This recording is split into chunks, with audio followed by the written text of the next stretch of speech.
Welcome to the Heavy Spoilers Show. I'm your host Paul. In this video, we're breaking down Wake Up Dead Man, a Knives Out mystery.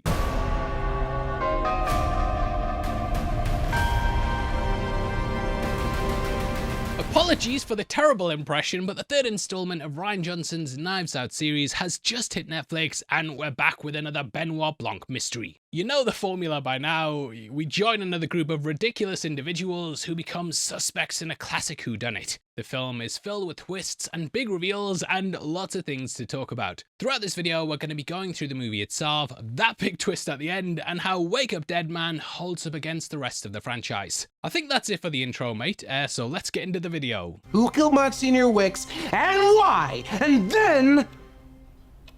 that's it! Now, who wants to go first? Now, the film is much like its predecessor in that it's named after a song on the U2 album Pop. That was the same with Glass Onion as well, and I just want to thank U2 for downloading your album onto my phone against my will. Now, we start the movie with everyone's favourite, well, if you're a James Bond fan, every Bond fan's favourite detective, Benoit Blanc. Sitting by a fire as he begins to read a letter, this leads into the movie's narration by a priest named Father Judd. He begins to tell us the story of the Good Friday murder, and Judd more or less becomes our main character. He's not your typical priest though, and we see he smashes a fellow priest in the face like the like button. A lot of the film's framed almost like a fight, with characters constantly exchanging blows, ducking and weaving, and coming out swinging when their back's against the ropes. Judd answers to the Holy Brass, and we get another Bond alumni, and learn that Father Judd was actually a boxer who lived on the streets before turning his life around to become a priest. We learn that Judd accidentally killed someone in the ring, which is what led him on the path to salvation. Judd also pushes back against the older priests when he says they need fighters, and that the priest is a shepherd, and that the world is a wolf. Father Judd disagrees, and he believes that once you start fighting wolves, everyone you don't understand becomes a wolf as well. To him, forgiveness, not violence, is what the world needs. Despite being young, dumb, and full of Christ, Langstrom sees Judd's potential and sends him to a failing church in Chimney Rock. This is run by Jonathan Wicks, who is apparently a bit off his rocker. His old Chimney Rock. His flock's shrinking, and they could use someone like Father Judd to save it. Now, while Judd's psyched to put his priest powers to the test, he soon finds his mission will not be as easy as he thought. Judd soon discovers that Wicks is not only a shitty priest, but a complete psychopath who controls his parish through fear and intimidation. We also meet Martha, who does everything from running the books, managing what little donations the church gets, and keeping everything meticulously filed. You might also notice that Glenn Close wears a crucifix throughout, and according to IMDb trivia, this was given to her by her father. He apparently got it at St. Peter's Basilicas, and it's the same one that she also has in the House of Spirits. The only other person who still works at the church is Sam, and this is Martha's main squeeze and the church's caretaker. Played by Samson Holt, we learn his character is a man who Father Wick helped to get sober. When meeting Sam, he says that Father Wicks is the only reason he's able to stay sober, and that Martha is his angel that he would do anything for. We'll get into the other suspects later, but I love the way Johnson's already setting up our suspects and sort of toying with us by planting the idea in our minds of who might be the killer. After meeting Martha... Why did you say that name? Martha and Sam, Judd then learns the history of the church, which gives us some insight into why Wicks is so messed up, but also why someone may want him dead. Foreshadowing. Martha tells Judd how Wick's grandfather Prentice was the founder of the church along with his daughter Grace. She was seen as a sinner who is known about the church as a whore and a harlot, or a harlot and a whore. I'm blanking on the order, but the point is, Grace later got pregnant with Wicks, and they both lived in the church while Grace waited for Prentice to die so she could simply take her inheritance. Martha, who was a little girl at the time, witnessed this whole thing and saw Prentice take his last communion before dropping dead. However, when Grace went to collect her money, she found that Prentice had cleaned out all his accounts and hidden away his fortune. The only thing he left behind was a snow globe that says, "L'Evil Apple," with Jesus in the globe. Now, though this is obviously Eve's apple, which I'm sure you can tell by the great French pronunciation, which even gets referenced in the film as, the actual translation on this from French is the awakening call, which does fit with the film. We learn that Grace went into a blind demonic rage and destroyed the church, including the crucifix. This has remained off the wall like Michael Jackson since then, with it being a reminder of the sins that she committed. Martha then had a fateful encounter with her and told her God would forgive her. However, instead of feeling God's love, Grace beat the shit out of her and then died of a brain hemorrhage after slamming herself against Prentice's crypt. And I'll not do a slam like the like button joke. We also see Prentice's crypt during the scene, which is covered in rocket ships from the local kids, and learn that it has a Lazarus door which can be opened from the inside, but it requires construction equipment to open it from the outside, which is an important piece of information we'll circle back to in a bit. Trying to make the best of a shitty situation, Judd tries his best to connect with the regulars of the church and learn why they chose to follow Wicks. This introduces us to our main suspects in the upcoming murder, and first we have the town's attorney Farrah Draven and her son Cy. Farrah's father was Wicks's attorney and drinking buddy who had a child out of wedlock, and he made Farrah raise her as her own adopted son. Cy's a social influencer who's a bit of a psycho, and he moved back in with Farrah after a failed political career. There's lots of commentary on him trying to basically get every single culture war talking point,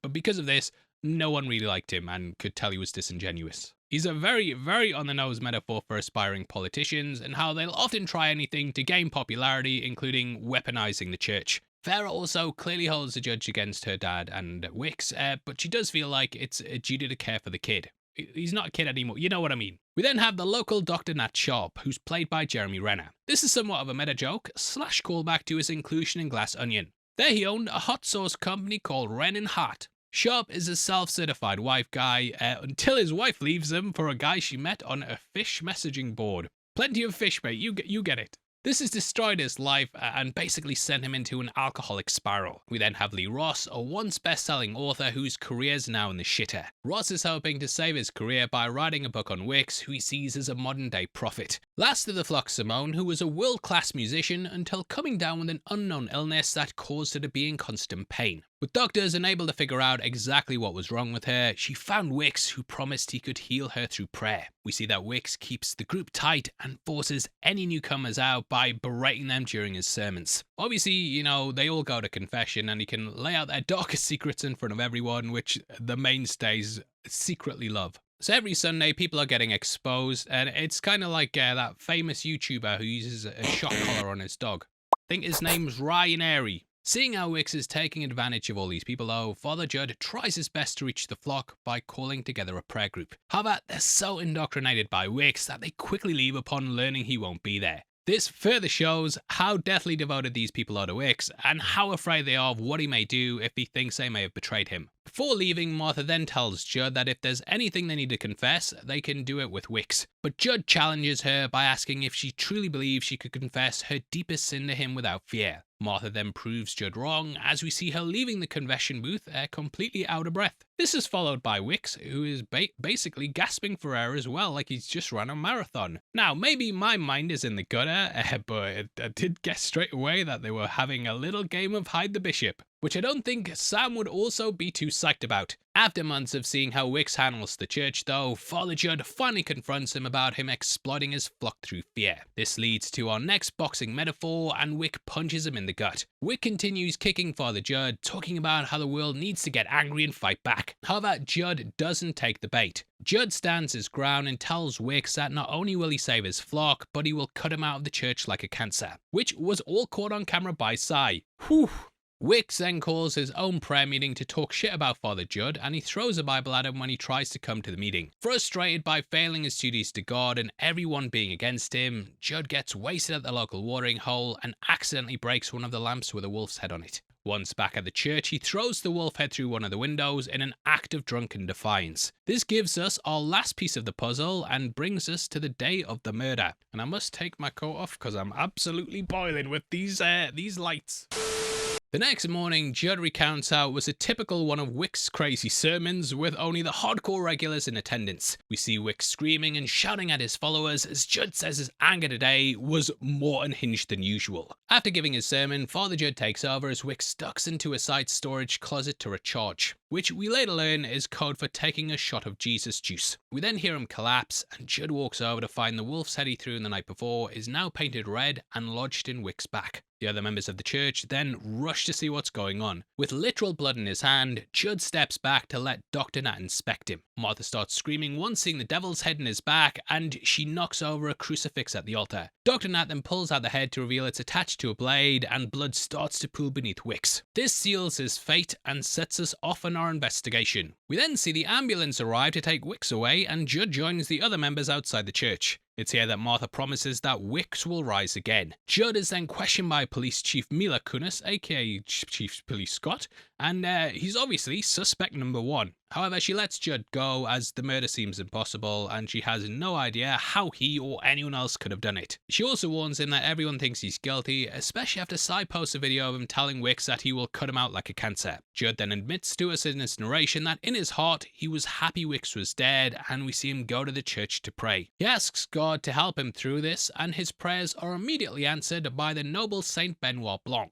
Blanc doesn't immediately reveal himself as a detective, and he talks to Judd about religion, saying his mother was religious but that he sees it as a scam. But he does like the architecture. Father Judd commends him for his honesty and says that you can always be honest by not saying the unhonest part. Father Judd then drops some Christian theology, questioning if the stories of religion convince people of a lie, or rather resonate with something deep within ourselves that we can't express in any other way. Father Judd then begins to cry from feeling the power of the Holy Spirit, and Scott crashes the party, revealing Blanc as a detective. Father Judd then tells Blanc that he's innocent, and Blanc agrees, telling Judd that he will help him solve the murder in order to clear his name. This was dressed up as a miracle, but it's just a murder, and I solve murders.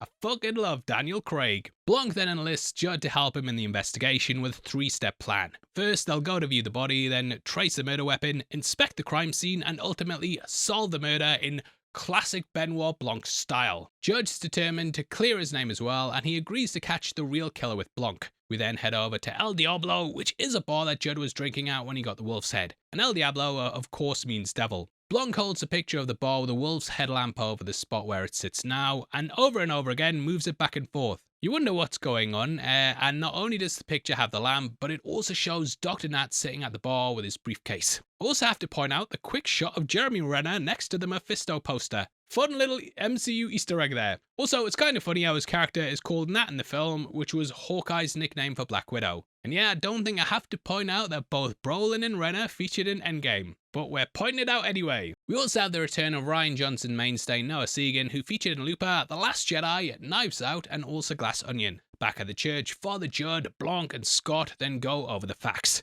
And we get a quick shout out to Lieutenant Elliot from the first Knives Out film, who was played by Lakeith Stanfield and was the one who gave Scott Blanc's number. Throughout the film, Blanc also uses an iPad, which is the same one he won from Bron in the previous film. Absolutely stumped, Blanc calls the case the Holy Grail and a textbook example of an impossible crime. Blanc then pulls out a copy of The Hollow Man by John Dixon Carr. This is basically the template for them to solve it. Now, this is a real book that was released in 1935, and it's considered the best impossible crime or locked door mystery book of all time. This gives Father Judd a lightbulb moment, and he realizes The Hollow Man, along with a number of other murder mystery novels, have all been on the church's book club list, which all of our suspects are members of.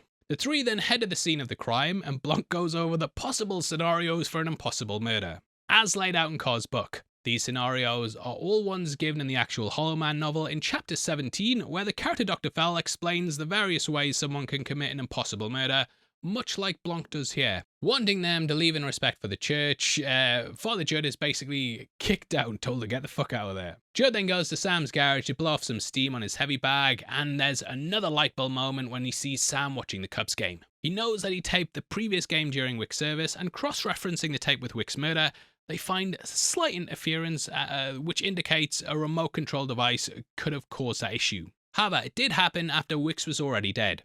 Foiled yet again. This even stumps Blanc, who says that with all the pieces laid out, the murder's still impossible. However, Blanc isn't ready to call it quits, and he tells Judd to write down the entire story from beginning to end from his perspective. He believes this will reveal the final missing piece and finally solve the case. This brings us back to where we started the film, with Blanc reading Judd's letter. Judd says he's been writing this for the last hour, and you might notice this is exactly 1 hour into the movie. After going through the story we've seen over the past hour, Blanc then gets up and asks Judd why he did it. Going through his letter, Blanc realizes that Judd wrote that he met the others outside the church when the police arrived. This means he had unobserved access to the body after the murder, but before the police searched it. However, we learn that Blanc isn't questioning Judd as to why he killed Wicks, but why he covered up the flask he was drinking from while recharging. Judd explains that he simply did it for Sam. He knew he was the only decent person in the church and that learning Wicks was lying about being sober would cause him to drink again. So he stashed the flask behind the door and came back for it before the police arrived in order to protect Sam. This is such a good detail, and in the original murder scene, you can actually hear the flask clank against the door just as Father Judd kicks it out the way. Blanc then berates Judd for his stupidity in shielding the real killer with his kindness, and they go to get the flask from his room to discover it's now gone. Now realizing Father Judd is intentionally being set up, Blanc decides it's time to gather the other suspects. At Wick's funeral, we see all of the church members in attendance as construction workers open the crypt. Martha then goes to say her final goodbyes. Judd then peeks in on her as she tells him he will rise again, and they take his casket into the crypt, sealing it shut. Blanc and Judd then confront the church members about their secret meeting with Wicks prior to his death, and Cy immediately sells them all out, saying that he taped the whole thing. Cy then shows in the video of the meeting where Farah reveals that Cy is actually Wicks' son and confronts him about forcing her to raise him. Wicks owns up to it, and the rest of the flock just completely eat it up. How about Wicks says that Easter Sunday will be his final sermon, and then he will close the church after he destroys each and every one of them. This of course all ties in with Easter, the resurrection of Jesus, the crypt being sealed, opening the door by pushing it out, lots of religious imagery, moving the stone, that sort of thing. You got it, mate. He then proceeds to cook them one by one, revealing how Dr. Nat's been treating patients while drunk, telling Lee that his book sucks ass, telling Farah her father would be so disappointed in her and that he's not going to heal Simone because she's just a faithless woman, and that she will die in pain if she doesn't subscribe. After watching Cy's home movie, Cy then tells Blanc and Judd that he confronted Wicks prior to the meeting, where they came up with a plan to expose everyone. Cy says that Wicks told him he'd found his grandfather's fortune and that together they would take his message global on the internet and build an empire. However, Wicks didn't tell Cy where the money was before he died. He does believe it's hidden in a Swiss bank account though, with a clue left by Wicks saying Eve's apple would be restored to the tree, which Blanc and Judd immediately realise refers to the Jesus globe left to Wicks' mother. This is also framed right behind them as they tell Cy they have no idea what it could mean, which was a great shot. As soon as Cy leaves, Judd and Blanc then race to inspect the globe, but find nothing. However, the two do turn up something when Judd discovers the order for Wicks' family crypt to be opened was put in a week before his death. This puts them back on the trail, and Father Judd makes a call to the construction company. This is so he can learn who made the order, and he gets stuck on the phone with the receptionist. However, Judd basically steps up to do his priest duties, and he also has a road to Damascus moment. You can also see Sam walking through the woods in the background as Judd and Blanc are having this conversation. It's shortly after this that Scott confronts Blanc and says that when he was going through all the possible ways an impossible crime could be committed from Hollow Man,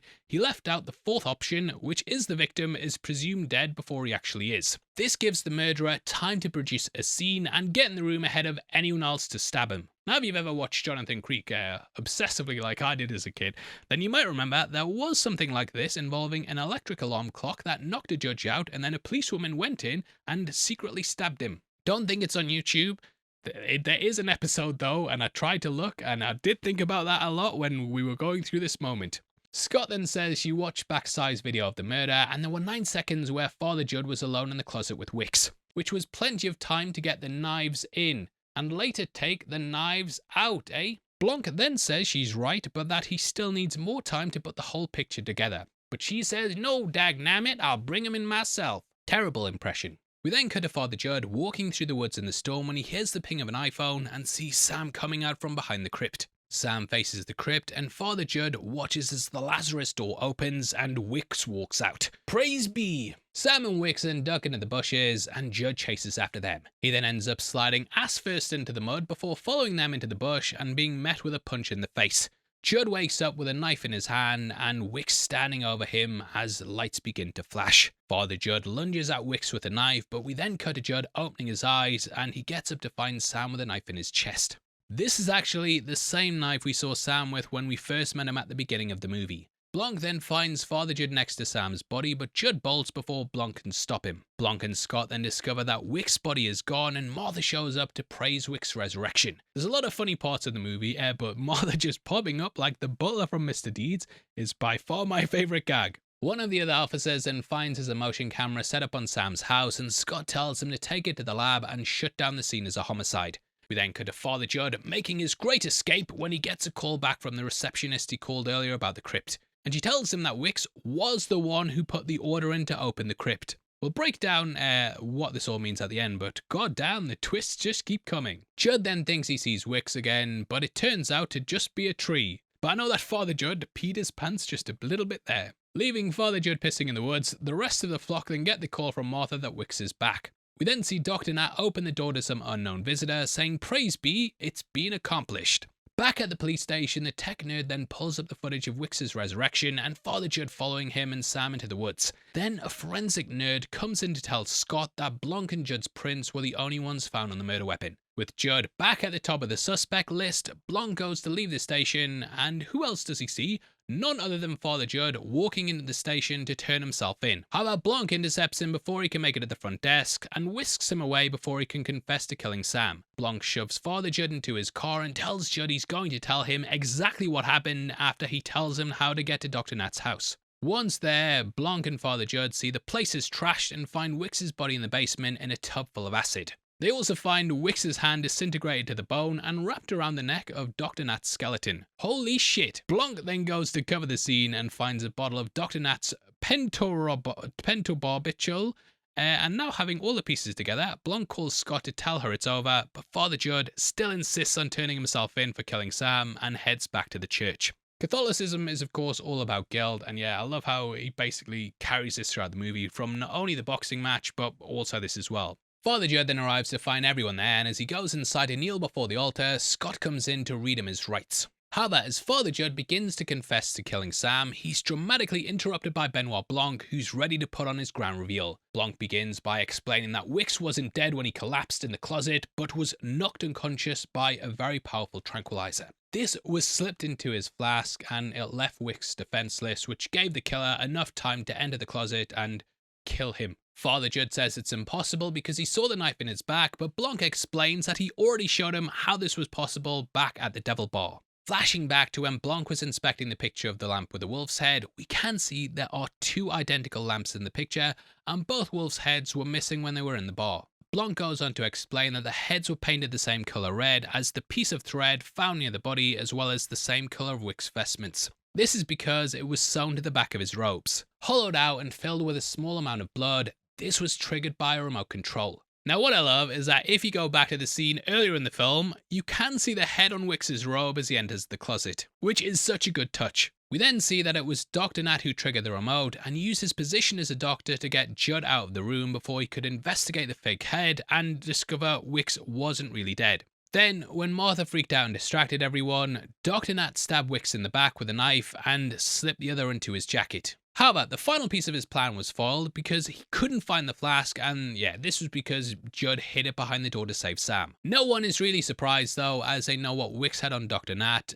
but there are still the questions of who killed the doctor. Blanc then begins the next phase of this reveal, saying that he had to look at this case as a believer and feel a story in his soul that was being conveyed. However, as Blanc begins to execute his checkmate, he stops himself as the sun shines in on him through the church windows. He recalls what Father Judd said about Damascus, and then sits down and says he can't solve the case. Everyone is pretty stumped and pissed, except for Sai, who got the whole thing on tape and is already spitting it as Blanc admitting that Wicks rose from the dead. Scott then asks Blanc what the fuck that was all about, and Blanc explains that he had a revelation from Father Judd's example of having grace when Martha scurries into the church. This is the first time we actually see her coming. Martha then asks Blanc why he made himself look like a fool when he knows the truth, and he says it was to give her a chance to do it of her own accord. This reveals her as the true killer and the mastermind of the impossible murder. Martha then kneels before Father Judd, and he takes her confession as she recounts her tale of why she killed Wicks. Now we then cut back to her as a child when Prentice was in charge of the church, and learn that Martha was with him when he died, and that he put all of his money into an expensive diamond which he called Eve's apple. Swearing that it would never fall into evil hands again, Prentice swallowed the diamond and choked to death as Martha watched. She swore to herself that she would keep his secret safe. However, Wicks' mother Grace figured out that Prentice bought the diamond because she recognized the Jesus glow Prentice gave her as a box for the jewel.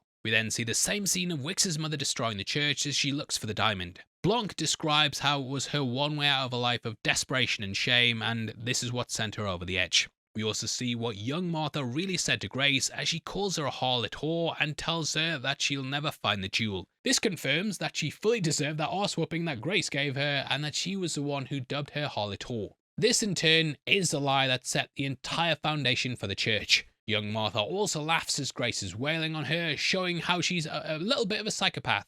Martha has kept this secret for 60 years, and it happened until Father Judd challenged her to confess her deepest sin. Martha then begins to feign, but Blanc urges her to keep going, saying time is of the essence. She goes on to explain how she knew Wicks was going for the jewel once he revealed he accepted Size's son and crafted the plan to kill him in order to keep Eve's apple from falling into the hands of greed and basically keeping her promised apprentice. Inspired by the Hollow Man, Martha crafted the impossible murder to get rid of the jewel for good and make it seem like Wicks rose from the dead as a saint to save the church. Enlisting the help of Dr. Nat because she knew he was weak and desperate, Martha spiked Wicks' flask and sewed the Hollow Wolf's head into his robes. After Wicks was dead, Martha then swapped his body at the funeral with Sam, who was just along for the ride, and put him in the crypt to steal the jewel and set up the resurrection. Nat then dressed up the night of the resurrection, and the two were meant to swap places. Sam would then tell everyone how Wicks rose from the dead. However, Father Judd ruined the whole thing when he showed up, and Nat killed Sam for the jewel, which also framed Father Judd. Nat then planned to kill Martha by poisoning her when they met at his house to dispose of Wicks' body and hand over the jewel. However, he didn't know that Martha knew Sam was dead, and when she came to meet him, she switched their coffee cups. Thus, Nat poisoned himself. Martha then set up the scene of Wicks choking him to death and filled the tub with acid to cover her tracks. And I feel like Martha might be like an Agent 47 level assassin. As Martha finishes her confession, she falls over, and Blanc reveals she's taken a lethal dose of pentobarbital, which is why he urged her to keep going a moment ago. Martha asks Father Judd's forgiveness for her crimes, but he tells her that she also needs to seek forgiveness for what she did to Grace. Father Judd urges her to let go of her hatred, and Martha finally realizes that Grace was just an innocent girl and asks for her forgiveness before dying in Father Judd's arms. He absolves her of her sins, and as she dies, her clenched fist releases to reveal a diamond, and it falls at the feet of Father Judd. Finally, letting go of the thing that's destroyed so many lives. Blanc and Judd then both look at the diamond, and Blanc raises his hands as if he didn't see anything and then walks away. We then fast forward 1 year later, where Father Judd says that the jewel was never found. However, we do get an update on what everyone's been up to since the murder. We see that everyone more or less gets the ending they deserve. Lee's book's a success, but with the fans he loathes, Farah moves into a new city for a fresh start, and Simone fights through her chronic pain to play music again. We then see that Judd is telling us to Cy, who's there with his lawyers, still trying to get that inheritance. Meeting with Judd, Blanc and Langstrom, Cy says he knows that Judd has the jewel and that he'll be watching his every move until he slips up somewhere. However, Father Judd just tells him that he hopes he comes back to the church one day and that the real inheritance is in Christ. Which, very clever play on words when we learn where the location of the diamond is. With Father Judd now in charge of the church, though, Langstrom warns him that Wicks truthers are still flooding their pages with conspiracies about what really happened. And he doesn't know if he's ready for that kind of attention. However, Father Judd tells him to fucking bring it. Father Judd then hugs Blanc goodbye, and as the detective walks off, Judd starts building a new cross for the church to replace the empty space left to remember the harlot whore. This washes away the last remnants of Wicks and Martha. The church is now also called Our Lady of Perpetual Grace, as opposed to its prior name, Our Lady of Perpetual Fortitude. As Father Judd admires his handiwork, he welcomes a family who walks into the church for his first sermon. We then zoom in on the cross to see the jewel is in Jesus' chest, and yes, the inheritance is in Christ. That brings us to the end of another Knives Out mystery, and despite the torment of Wicks and being framed for his murder, Father Judd was able to resist the temptation of Eve's apple by giving in to compassion and forgiveness, not violence. Throughout the film, Father Judd's faith is tested not only by Wicks, who wanted him to fight physically, but also by Blanc, who wanted him to fight for his freedom and the truth. Calling back to Father Judd's first conversation with the priest, Judd chose not to see people as wolves, but to give them compassion. This is what also led Blanc on his road to Damascus moment, which helped him solve the case. By restoring the cross in the church, Father Judd not only wipes away the stains of Father Wicks, but he also offers his mother Grace forgiveness in a way that she never received from her father or Martha. Placing the jewel in the cross, Father Judd is closing the circle of greed and spite that has been passed down throughout the church's history and symbolizing how true wealth comes from God's love. Or as Father Judd calls it, daily bread.